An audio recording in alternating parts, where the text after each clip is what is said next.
So I read an article this morning and it's titled "Arming Ourselves Isn't the Answer to Rising Authoritarianism." And this article kind of pissed me off. It's written by a lady named Rachel Hoopsick, and it says expanding gun ownership in response to ICE's horrific violence is not a path towards safety or liberation, argues epidemiologist Rachel Hoopsick. It is a path to more death, more political weakness, and a deeper entrenchment of the very forces the left opposes. Now, before we get into this article, we first have to understand who wrote this article. When I see someone telling me not to buy a gun and they're making a pretty decent amount of money, they're college educated, I feel a little skeptical when I read articles like this that tell me not to buy a gun. Now, the reason I say this is because I don't want a college educated individual that's making a decent living trying to tell the public why we shouldn't tool the fuck up when we have ICE snatching people out of their fucking homes. Are you crazy? Now, the gist of this article states more guns will not save this country. They will only deepen the crisis lining the pockets of gun manufacturers and lobbyists with more wealth, political leverage, while also lining our streets, homes, and communities with more bodies of working class people. Collective action would include strikes, boycotts, mass noncompliance, withdrawal of labor, and is the only force that has historically constrained authoritarian power. Fascism will not be stopped at the gun counter. Now, there is a book that I recommend all people should read, including non-black people. And this book is called Negroes with Guns by Robert F. Williams. Negroes with Guns was Williams' experience throughout the civil rights movement of Monroe, North Carolina. Because black rights were constantly violated, the self-defense policy was born, with Williams saying there was a need to meet violence with violence. However, Williams claimed that black militants were not promoting violence, but instead were combating it, believing in self-defense and not aggression. We were having a demonstration at a swimming pool, and a crowd, I guess 3,000 or 4,000 whites trying to take us. It was just, I was bringing 3 high school students to a swimming pool. Others were already demonstrating. They wrecked my car on the highway in the intersection, and the 2 policemen standing there, and they looked at and wrecked the car, but they didn't know we were armed.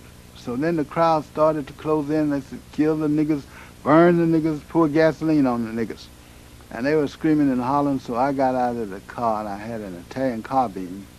And I also had carried a German Luger and an Army 45. And I told the guys in the back to take it, but not to shoot until they saw me shoot. Don't shoot unless I shoot. If I shoot, you kill as many as you can because they're going to get us. So they took the guns, but I told the guy to pass me my carbine as I got out of the car. And when he passed me the carbine, I didn't know he had put one in the chamber, so he put one in the chamber when he was passing it to me, so I'd be ready. And I went to put one in there, and this bullet about this long fell out on the ground, and the white people started looking at me, and they're looking at the bullet, and they're looking at the rifle. And they stopped. They had come up near the car. Then the policeman ran. He ran down, and he was about 50 feet away. 2 policemen, one ran to the front and said, surrender your arm. And I said, this is a mob. We're not surrendering to a mob. If you want my rifle, you come by my house, I'll let you have it, but not here.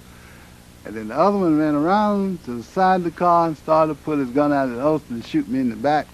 And this young high school boy had this 45, and he put it in his face, and his hand was trembling. He said, if you don't put that gun back in your holster, I'll blow your brains out. So the policeman had to put the gun back. He started backing away. He could see death because that boy would have shot him for sure. And he started backing away and he fell in the ditch.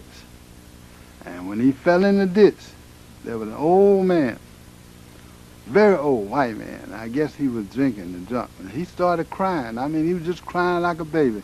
And he said, oh, what is this goddamn country coming to? The niggas got guns and the police can't even arrest them. Now, it took me a long time to understand his feelings. Now I realize why he was crying. Because the gun had been the thing that had always kept them on top, and the police power. And he could see that slipping away. And his way of life was going. And this is why he was crying. And this is why I named the book Negroes with Guns, because it meant When they got guns the same as everybody else, they'd be treated the same way. And it would be to the advantage of the general public to maintain peaceful relations. So now that doesn't mean guns for the sake of guns. It doesn't mean violence. But it means a controlled situation, well-disciplined and well-led. When you have the federal government killing people out in the streets and violating people's constitutional rights, that shows us that we are under a tyrannical government that does not care about the people. So many people are looking at this and saying, hey, we have the Second Amendment. And what was the Second Amendment created for? For people to defend themselves against a tyrannical government. So when someone says, yeah, guns are not the answer, I mean, falling victim isn't the answer either.